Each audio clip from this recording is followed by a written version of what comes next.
शिवाजी की सेना में मेरे जैसे कई आदिवासी सैनिक थे,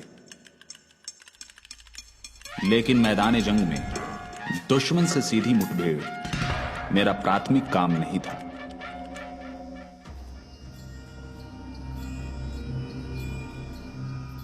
मैं दुश्मन के घर में घुसकर उसके सबसे गहरे रहस्यों को खोद निकालता था। मैं शिवाजी का खास गुप्तचर था। लोग मुझे बहरूपिया भी कहते थे। दुश्मन के बारे में खुफिया जानकारी उतनी ही जरूरी होती है जितनी कि जंग में तलवारें।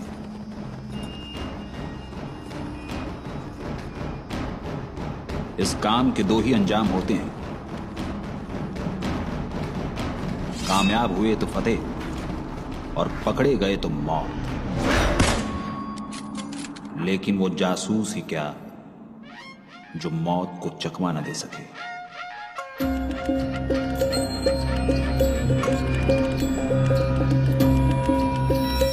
एक फ्रेंच मुसाफिर यहाँ आया था, उसका नाम था अबे बार्थोलोमेव कैरे।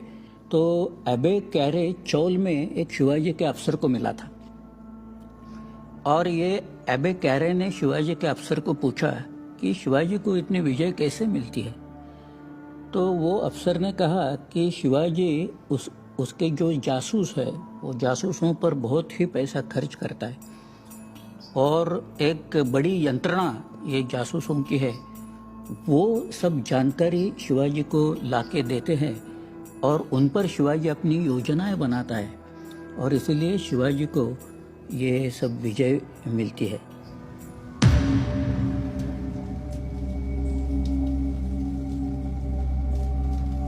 यह उस समय की बात है जब शिवाजी ने आदिल शाही हुकूमत को सीधी चुनौती दी थी और आदिल शाह ने गुस्से में यह ठान लिया था कि वो शिवाजी को इससे आगे बढ़ने नहीं देगा।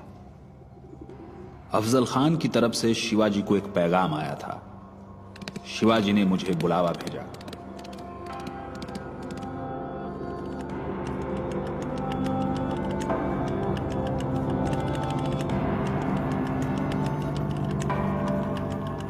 मराठों का इतिहास या शिवाजी का इतिहास अगर हम देखते हैं तो ये 17वीं सदी का इतिहास है।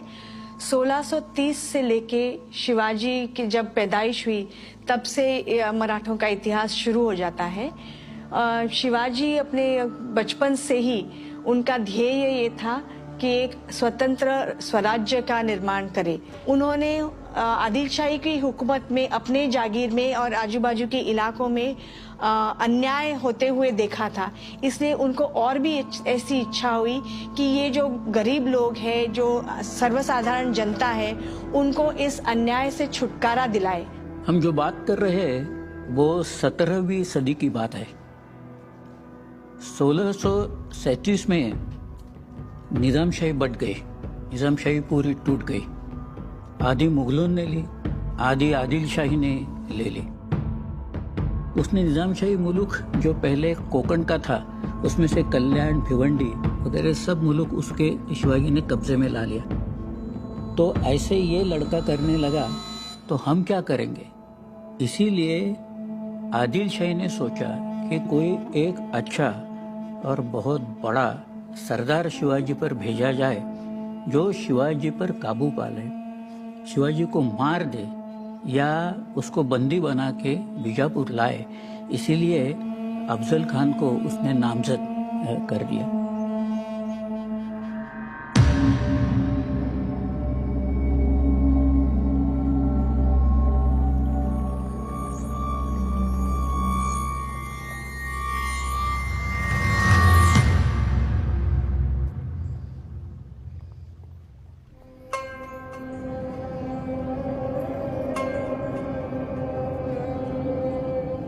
अफजल खान ने शिवाजी को हथियार डालने को कहा। शिवाजी ने जाहिर है ये कहा कि वो अफजल खान से हार नहीं मानेंगे। उन्होंने मुझे आदेश दिया कि मैं प्रतापगढ़ के नीचे जंगलों में जाके अफजल खान की सेना की गतिविधियों के बारे में उन्हें बताऊं। अपनी काबिलियत साबित करने का ये मेरा पहला और बहुत बड़ा मौका था। वक्त कम था। पर इतना कम नहीं कि हम कुछ ना कर सकें। बाहिर जी रामोशी बेराज जमात के एक आम सदस्य थे। रामोशी ऐसी जात है जो महाराष्ट्र के किलों के इलाके में आजू बाजू में जो जंगलें हुआ करती थी, वहाँ के रहने वाले आदिवासी। जंगल में रहने के कारण रामोशी लोग काफ़ी साहसी थे। उनको बहुत कठिनाइयों का सामना करना पड़ता था, बहुत मुश्किलों से वो गुजरते थे। तो उनका स्वभाव ही एक बहुत योद्धा जैसा या बहुत साहस भरा स्वभाव था। तो बाहिर जी इस समाज से, इस आदिवासी जमात से थे और उनकी और शिवाजी की मुलाकात ऐसे ही कभी जंगल में हुई थी।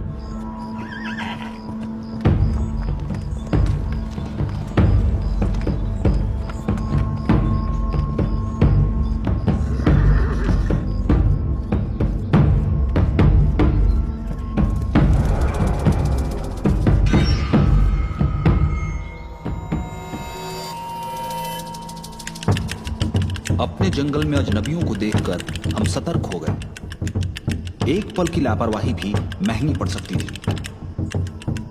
हमने उन्हें चेतावनी दी।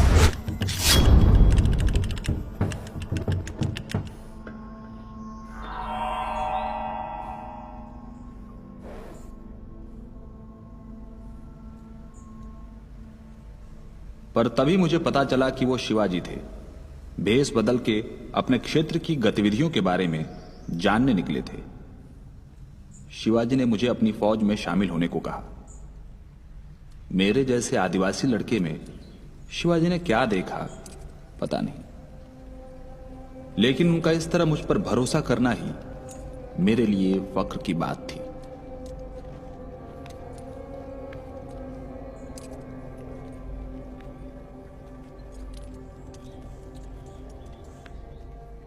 बहिर्जी नाइक ये शिवाजी के फौज में एक बहरूपिया, एक जासूस के काम से तरीके से काम करते थे। उनका काम ये था कि दुश्मन के बारे में छोटी सी छोटी जानकारी शिवाजी तक पहुंचे, और ये जब जानकारी पहुंच जाती थी तब शिवाजी अपनी आगे की चाल चलते थे।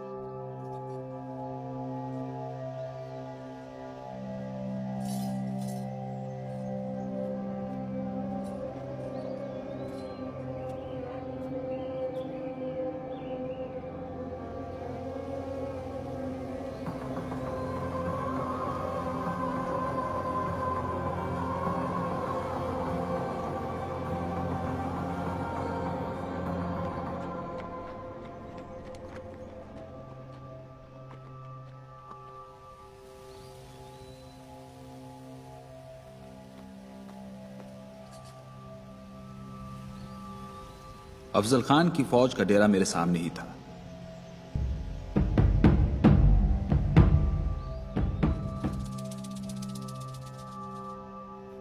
उनका आगे क्या इरादा है यह पता लगाना बहुत जरूरी था। अपने बारे में पूछे जा सकने वाले हर सवाल का जवाब मैं मन ही मन दोहरा रहा था। गलती की कोई गुंजाइश नहीं थी। पास के गांव बगलकोट का रहने वाला हूं और अगले गांव जा रहा हूं। बस थोड़ा आराम करना था। आग देखी तो इस तरफ चला आया। मेरी कहानी पक्की थी। उसे जरा सा भी शक नहीं हुआ।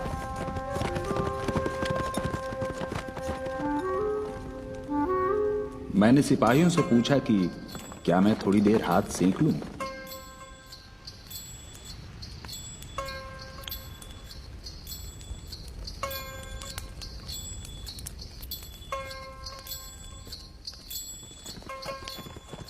अफजल खान के सिपाहियों की बातों से मुझे पता चला कि अफजल खान शिवाजी की मौत का षड्यंत्र रच रहा है।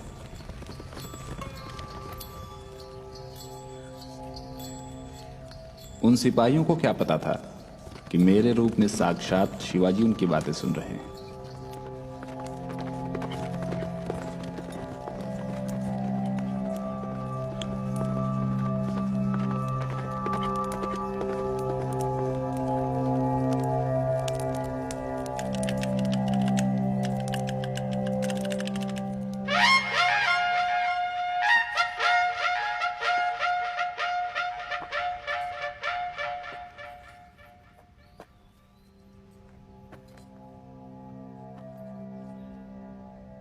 अफजल खान ने आदिल शाह के लिए बहुत सी लड़ाइयाँ, बहुत से जंग जीती थी और आदिल शाह खुद चाहते थे कि शिवाजी का मुकाबला करने एक ऐसे आदमी को भेजा जाए जिसको देख के और जिसके बारे में सुन के शिवाजी और उनके मामलों पे एक प्रभाव पड़े और डर सा पैदा हो।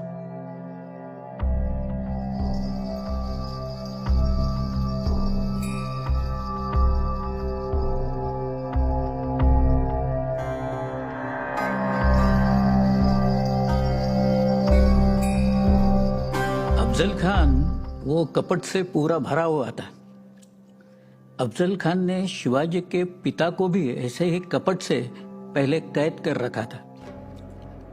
अफजल खान ने शिवाजी का जो बड़ा भाई था संभाजी करके, उसको कपट से ही मारा था। तो अफजल खान की ये पार्श्वभूमि थी और वो बड़ा धूर्त था, चाणाक्ष था। उसका जो सिक्का है वो सिक्के में कुछ पर्शियन मज़कूर है। वो क्या है मैं आपको बता दूं। गर अर्ज कुनद सिपर अला फजल फजला व फजल अफजल अजहर मल के बजाय तस्बीह आवाज़ आयत के अफजल अफजल। उसका मतलब यह है कि अगर हम जन्नत से पूछे कि ये पृथ्वी तल का सबसे श्रेष्ठ आदमी कौन है, इसम कौन है, तो सभी यहाँ से आवाज़ आएगी अफजल अफजल है। ये तो एक श्लेष है, लेकिन ये मज़कूर उसके सिक्के में है।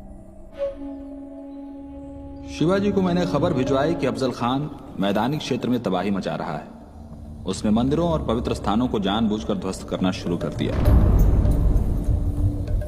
जिससे कि शिवाजी क्रोध में उसकी सेना पर आक्रमण कर बैठे। जब अफजल खान की सेना निकल चुकी थी, अफजल खान ने पंढरपुर और तुळजापुर में काफी मंदिरों को तोड़ के नुकसान पहुंचाया, हाहाकार मचा दिया। उनका इरादा ये था कि ये सब सुन के समझ के शिवाजी प्रतापगढ़ से नीचे मैदान में आ जाए और वो शिवाजी को आसानी से पराजित कर दे। लेकिन शिवाजी ने ऐसे होने नहीं दिया। बहिर्जी नाइक जो शिवाजी के जासूस थे, वो अफजल खान के सेना में घुस के उन्होंने शिवाजी के लिए बहुत महत्वपूर्ण सूचनाएं हासिल की थी। ऐसी सूचना से शिवाजी को समझ में आया था कि इतनी बड़ी फौज अगर हम जंगलों में ले आए तो उनके लिए आसान हो जाएगा। बहिर्जी और शिवाजी ने मिलके ये रणनीति सोच ली कि अफजल खान की फौज प्रतापगढ़ के नीचे जो जंगल है वहां तक पहुंचे और वहां से शिवाजी अपनी रणनीति का प्लान बनाए।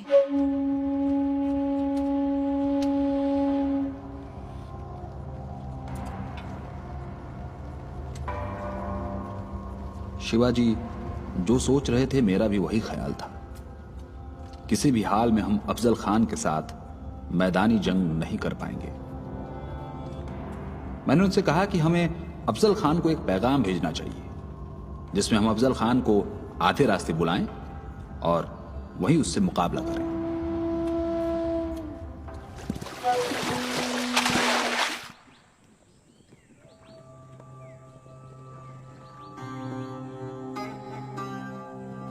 अफजल खान ने शिवाजी का पैगाम पढ़कर उसे मंजूर कर लिया।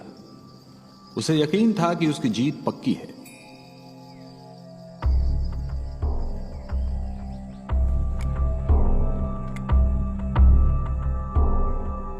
वो जो शर्तें रखी हुई थी, वो शर्तों में एक शर्त ऐसी थी कि अफजल खान प्रतापगढ़ के वो तल तक आ जाएगा, वहाँ से 10 आदमी लेके पालकी में बैठ के वो एक शामियाना जहाँ खड़ा कर दिया था वहाँ तक आ जाएगा। वो जो आदमी थे 10 आदमी, वो 10 आदमी एक तीर के अंतर पर रहेंगे और वो शामियाना में अफजल खान, उसका वकील और शिवाजी और उसका वकील, ये चारों आदमी ही रहेंगे और आपको शस्त्र साथ में लेने की इजाज़त है। तो साथ में शस्त्र है, साथ में वकील है, ये 10 आदमी बहुत तलवार चलाने वाले आदमी सब है। तो अफजल खान ने ये सोचा कि मैं तो शिवाजी को ऐसे ही हाथ से ही मार दूंगा, लेकिन मेरे पास शस्त्र भी है यहाँ, तो शिवाजी को अभी बंदी बनाना या मारना तो बहुत ही आसान हो गया है। मुलाकात का दिन करीब आ रहा था। शिवाजी के स्वराज का सपना हम सबका उद्देश्य था। उसे किसी भी तरह साकार करना था। जिस तरह शिवाजी अपने लोगों के साथ मिल के काम करते थे, उनकी फौज का हर सिपाही कोई भी बलिदान देने के लिए हमेशा तैयार रहता था।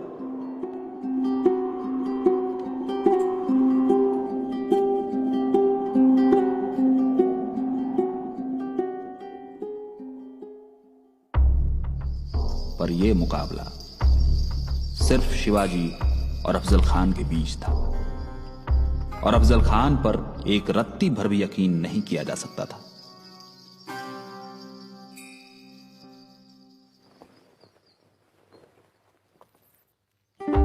और फिर वो दिन आ गया जब अफजल खान और शिवाजी मिले। शिवाजी जानते थे कि वो फैसले की घड़ी है, और हमेशा की तरह उनका आत्मविश्वास ही उनकी सबसे बड़ी ताकत बना।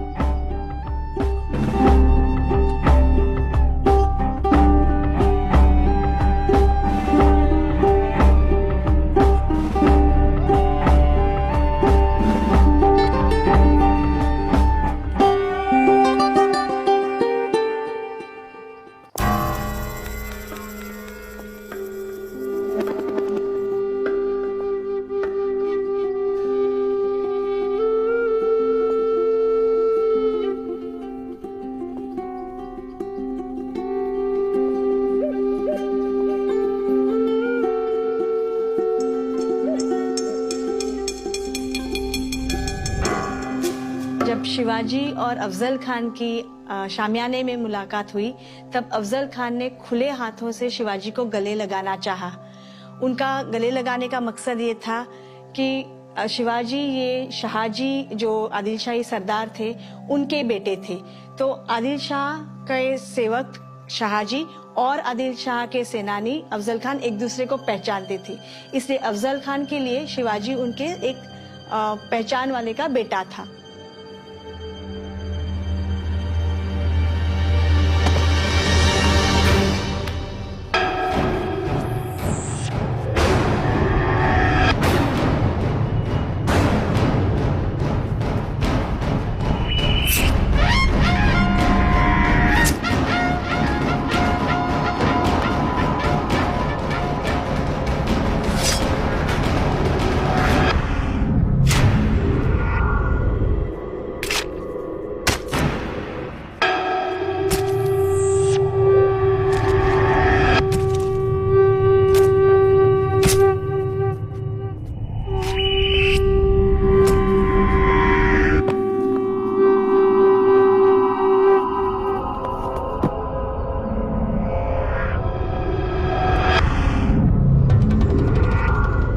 ये जो तारीख थी वो 10 नवंबर 1659 यानी मार्गशीर्ष शुद्ध पंचमी थी। विकारी नाम संवत्सर था, गुरुवार था, और दोपहर को 2 बजे शिवाजी ने इसको मार दिया। शिवाजी और हमारे साथी कब जंगल में गायब हो गए, अफजल खान के लोगों को पता भी नहीं लगा। मैंने उन्हें पहले ही निकलने का सबसे तेज रास्ता दिखा दिया था। आखिर मैंने अपना बचपन इन जंगलों में ही तो गुजारा था। मैं इस जंगल के चप्पे चप्पे से वाकिफ था, यहां तक कि उस जंगल की हवा भी मुझसे बातें करती थी।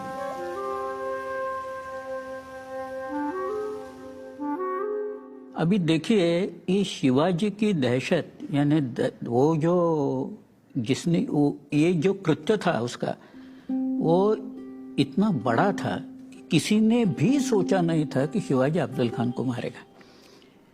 और ये लोगों का ऐसा झटका लग गया कि अगले 18 दिनों में ही शिवाजी ने जावली से यानी प्रतापगढ़ से पन्हाड़गढ़ तक का पूरा मुल्क पर कब्जा कर लिया। लोगों ने किले दे दिए, सरेंडर किए। वो घबरा गए कि अगर वो ये आदमी अफजल खान को मार सकता है तो हमें भी मार डालेगा। तो लोगों ने किले सरेंडर कर दिए और पूरा मुल्क शिवाजी के कब्जे में आया, और यानी 28 तारीख तक, 28 नवंबर तक। और उसके बाद विशालगढ़ का किला जो बिल्कुल गहन जंगल में था, वो भी किले पर शिवाजी ने कब्जा पा लिया।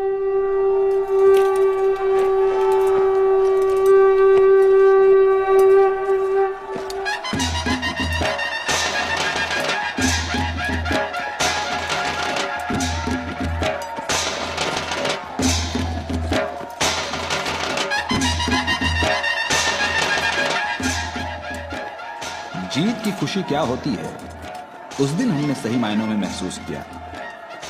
उस दिन जीत का सेहरा सिर्फ शिवाजी के नहीं, बल्कि मेरे जैसे अदृश्य सैनिकों के सर पर भी बधा। शिवाजी को मेरी तात्कालिक सूचना ने बचा लिया, लेकिन अफजल खान इतना किस्मत वाला नहीं था। आदिल शाही सैनिकों ने बिना किसी प्रतिरोध समर्पण कर दिया। औरंगजेब तक जब शिवाजी की खबर गई, तब औरंगजेब ने अपनी बहुत बड़ी फौज दक्कन की ओर रवाना की। उनके सेनापति थे शाइस्ता खान, जो खुद बहुत माहिर सेनापति थे, बहुत सी जंग जीती हुई थी और औरंगजेब के बहुत करीब थे। बहुत बड़ी फौज लेके शाइस्ता खान दक्कन में आए और दक्कन के रास्ते पूना तक पहुंचे। पूना में शिवाजी का बचपन का जो घर था, लाल महल, वो शाइस्ता खान ने अपना कर लिया और वहां पे मुगलों की फौज रहने लगी। 3 वर्षों तक शाइस्ता खान वैसा ही बैठा है। 3 वर्षों में उसने सिर्फ एक चाकण का किला संग्राम दुर्ग अपने कब्जे में लिया था, बाकी वो कुछ नहीं कर रहा था। और इसीलिए शिवाजी बोला कि अभी हम जाएंगे वहां। शाइस्ता खान ने लाल महल पर कब्जा करके हमें सीधी चुनौती दी थी।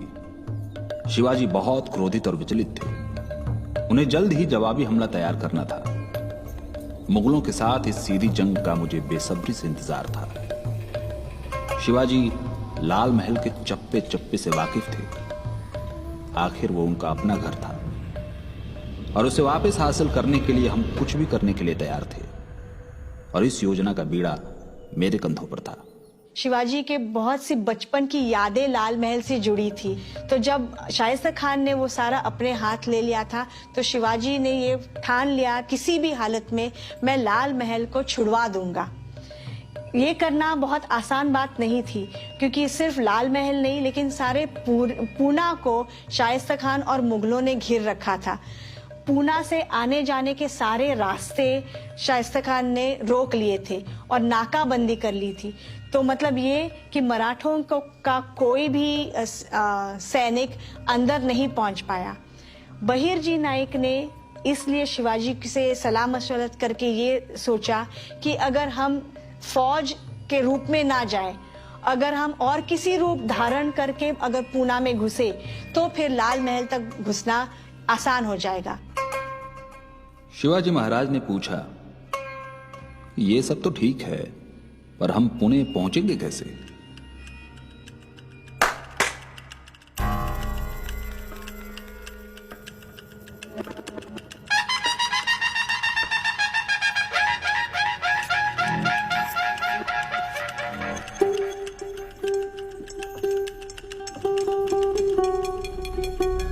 एक बड़े हमले के लिए जरूरी था कि हमारे ज्यादा से ज्यादा सैनिक पुणे में दाखिल हो सके। एक गुप्तचर होने के नाते मुझे भेष बदलने की आदत थी और शायद पूरी सेना का भेष बदलने का ख्याल मुझे इसीलिए आया। शादी में शामिल होने का बहाना करके हम सब पुणे में आसानी से घुस सकते थे। तो इस बार युद्ध में हम छुपते छुपाते नहीं, नाचते गाते हुए जाएंगे।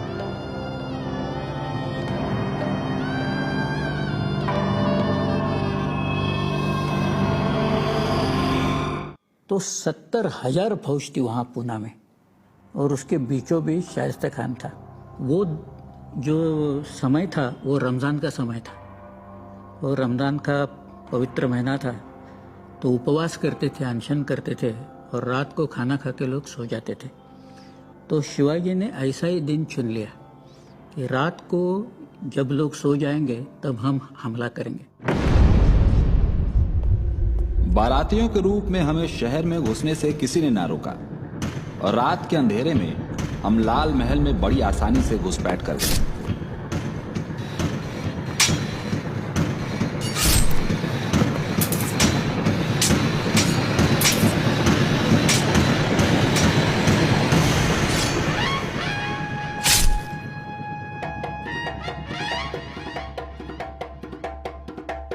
सीधी लड़ाई में शायद हम इन 1000 सिपाहियों से नहीं जीत पाते, पर इस अचानक हमले से शाइस्ता खान के सैनिक मुकाबला नहीं कर पाए और हमारे बारातियों ने खूब धूमधाम से ये शादी मनाई। शाइस्ता खान कहाँ रहता है, उसके आजू बाजू में लोग कितने हैं और वो क्या कर रहे हैं वहाँ, इसकी जो जानकारी चाहिए थी वो शिवाजी के जासूसों ने शिवाजी को पूरी दे दी। और निश्चित स्वरूप से हम ये कह सकते हैं कि शिवाजी के ये जासूसों का नायक बहिर्जी नाइक ही था।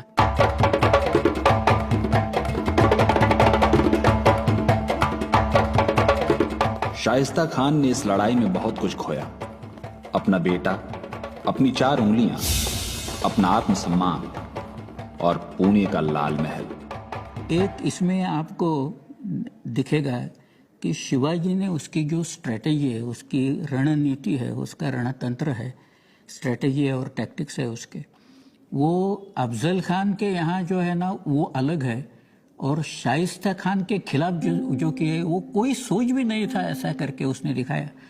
और ये जो योजना का यश होता है वो योजना का यश वो फुल प्रूफ प्लान पे होता है और वो योजना यशस्वी करने के लिए आपका वो ये जो गुप्तचर आपकी यंत्रणा है वो यंत्रणा बहुत ही तगड़ी होनी चाहिए और शिवाजी की यंत्रणा तो तगड़ी थी और उन्होंने उसका साथ दिया और शाइस्ता खान को पुणे से यहाँ से भगा दिया। शिवाजी की रणनीति को गनीमी कावा या शिवसूत्र कहते हैं। ये रणनीति है जो दूसरे रणनीतियों से बहुत सी अलग है। शिवाजी के जो भी दुश्मन थे, चाहे वो बीजापुरी आदिल शाही फौज हो या मुगलों की फौज हो, सब दुश्मन मैदानी जंग में माहिर थे। लेकिन शिवाजी ये समझ गए थे कि इनकी फौज रणनीति के लिए इतने मैदानी जंग के लिए तैयार नहीं है, तो इनकी फौज ने ये करना चाहिए था कि दुश्मन पे जब वो लीस्ट एक्सपेक्ट कर रहे तब उन्होंने हमला करना चाहिए। और ये रणनीति अपनाने के लिए शिवाजी को बहुत जरूरी था कि वो उस दुश्मन के बारे में सारी खबर रखे, सारी जानकारी रखे और ये जानकारी देने का काम बहिर्जी जैसे ही जासूस करते थे। कोई भी युद्ध बहुत महंगा पड़ता है, निरंतर धन और संसाधन की आवश्यकता पड़ती है और अब शिवाजी की सेना छोटी नहीं थी। तकरीबन 1 लाख सिपाहियों की सेना को संभालना बहुत मुश्किल था। शिवाजी ने शाइस्ता खान को पुणे से तो भगा दिया था, लेकिन पिछले 3 सालों में उसने जो तबाही मचाई थी उसे संभालते हुए उनका खजाना करीब करीब खाली हो चला था।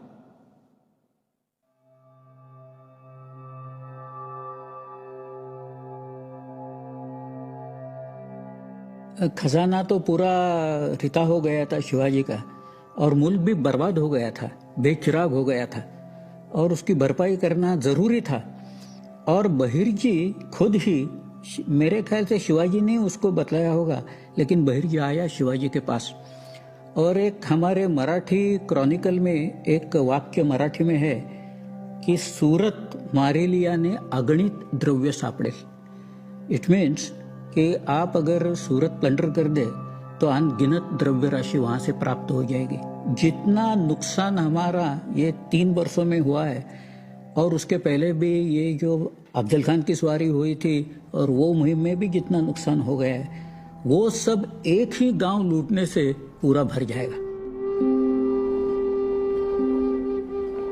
शिवाजी समस्या का हल ढूंढ रहे थे। मेरी राय में समस्या से निकलने का रास्ता ठीक हमारे सामने था और ये रास्ता सूरत की ओर जाता था।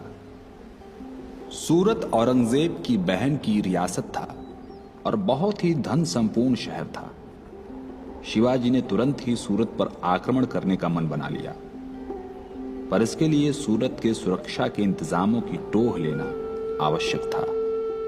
शिवाजी को बहिर्जी नाइक ने ही सूरत पे हमला करने का सुझाव दिया था। जब बहिर्जी नाइक मुगलों के इलाके में घूमते थे तब वो सूरत तक पहुंचे। सूरत में जाके उन्होंने ये देखा था कि सूरत में बहुत धनराशि उपलब्ध है और इस राशि का मराठों को फायदा हो सकता है। अब सूरत में घुसने के लिए या सूरत में अंदर घूमने के लिए वो तो मराठा सेनानी बन के तो नहीं जा सकते थे, मराठी फौज का एक प्रतिनिधि करके नहीं जा सकते थे, इसलिए वो वहां तक अपना रूप बदल बदल के पहुंचे। एक रूप उन्होंने जो लिया था वो था एक गोंधड़ी का। गोंधड़ी था जो महाराष्ट्र में मराठी लोगों में कहानियां सुनाने का काम करते थे।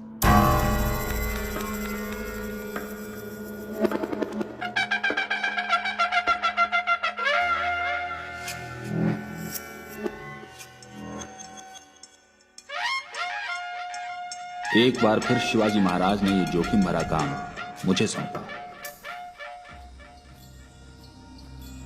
सूरत बड़ा शहर था, जाहिर है उसकी सुरक्षा के इंतजामात भी बड़े होंगे। सुना था सूरत शहर का सूबेदार इनायत खान काफी रंगीन आदमी है। यह पूरा स्वांग हमने खास उसी के लिए रचा था।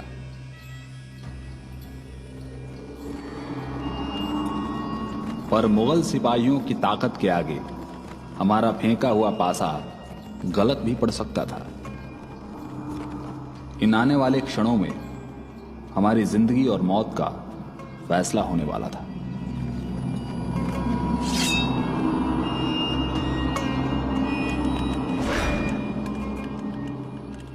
कलाकारों और गायकों की तरफ अक्सर सिपाही नरमी से पेश आते थे।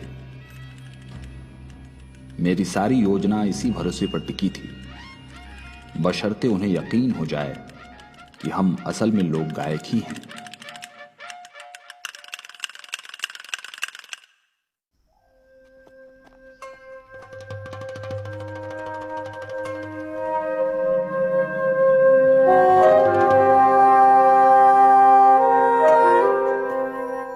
इनायत खान ये सूरत के सूबेदार थे और इनका प्लान ऐसे था, और या तो इनका शासन ऐसा था कि वहां पे जो व्यापारी थे उनसे वो टैक्स कलेक्ट करते थे, जो हज पे जाते थे वो उनको पैसा देते थे, और इस पैसे से सूरत एक बहुत श्रीमंत शहर माना जाता था।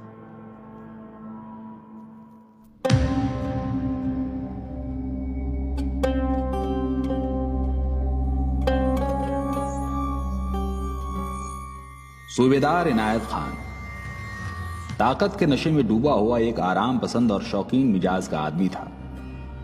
मुगलों का सिपाही और सूरत जैसे शहर का सूबेदार होने का उसे खूब घमंड था। गाने बजाने का शौकीन और दिन भर चापलूसों से घिरे रहना उसकी आदत थी। ऐसे लोगों की कमजोरी को मैं खूब समझता था। उसने हमें गाने को कहा,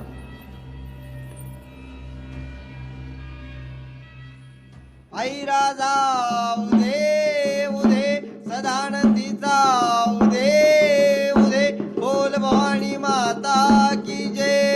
आग लागला लोग अंबा लागला लोग लागेला लोग अंबा लागेला लोग आग लागला लोग अंबा लागला लोग लागेला लोग अंबा। इनायत खान गीत संगीत के मामले में काफी जानकारी रखता था और हम भी ऐसी किसी फरमाइश के लिए पूरी तैयारी के साथ आए थे। मैंने अपने दोनों साथियों को इसी तर्ज पर चुना था। वो दोनों भी गोंधल में माहिर थे।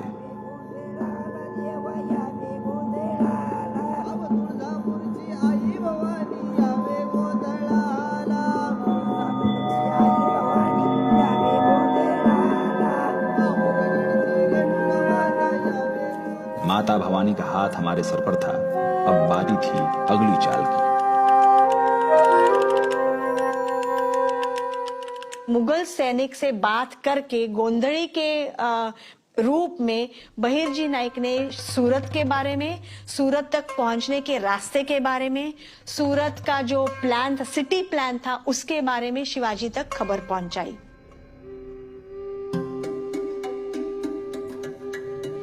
एक बार सूरत का निरीक्षण हो गया तो मैं और मेरे गोंधड़ी साथी वहां से भाग निकले। शिवाजी को हमारी इस जानकारी का बेसब्री से इंतजार था। अभी देखिए बहिर्जी नाहिक ने कितना काम किया होगा, और मेरे ख्याल से हम जैसा किसी एक योजना का ब्लूप्रिंट बनाते हैं वैसा ही ब्लूप्रिंट वो उस यंत्रणा ने शिवाजी के सामने रखा हुआ था। सूरत की पूरी जानकारी उनके पास थी। तो वहाँ सूरत क्या है, सूरत ये बंदरगाह कैसा है, सूरत की परिस्थिति कैसी है, सूरत की धनराशियाँ किन लोगों के पास है और कौन आदमी के पास कितना धन है, वो धन उन्होंने कहाँ कहाँ रखा है, यानी कि दीवारों में रखा है कि जमीन में खुद कर रखा है या अलमारी में रखा हुआ है। मेरे ख्याल से वो लोगों ने जेब में भी जो कुछ रखा होगा उसकी भी जानकारी ये बहिर्जी नाइक को होगी। इनायत खान आग बबूला हो चुके थे। उन्हें इस बात का बहुत गुस्सा था कि हमने उनके घर में घुसकर जासूसी की और आज शिवाजी बिना आहट किए उनके दरवाजे तक आ पहुंचे।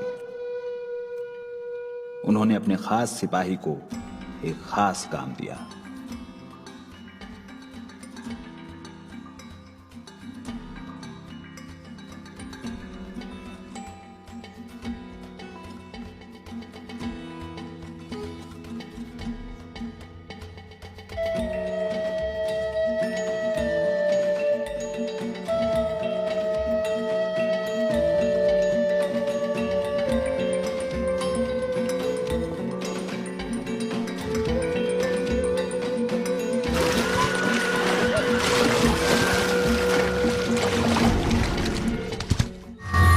खान ने एक दूत शिवाजी के यहाँ भेजा।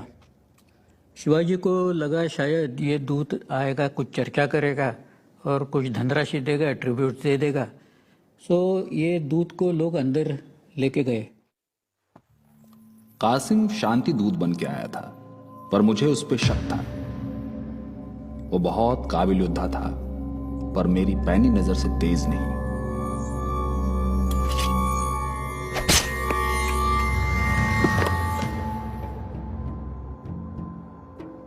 इनायत खान ने शिवाजी पे हमले की कोशिश कर बहुत बड़ी भूल की थी।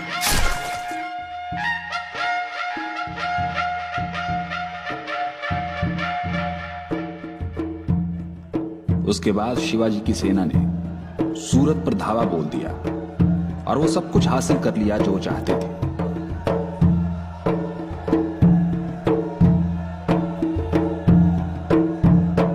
सूरत की जीत से हमारी सेना को काफी माल मिल गया।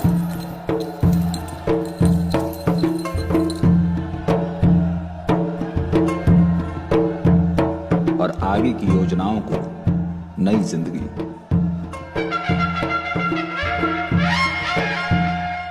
सूरत की लड़ाई हमारी आखिरी लड़ाई नहीं थी। इसके बाद भी हमने कई लड़ाइयां लड़ी और जीत भी हासिल की। शिवाजी राजा के साथ कंधे से कंधा मिलाकर चलना मेरी जिंदगी का सबसे बड़ा सौभाग्य था। अगर मुझे एक और जन्म मिलता तो भी मैं यही चाहता कि मैं एक बार फिर शिवाजी का सैनिक बनकर आऊं और उनके हर उद्देश्य में उनका साथ दूं।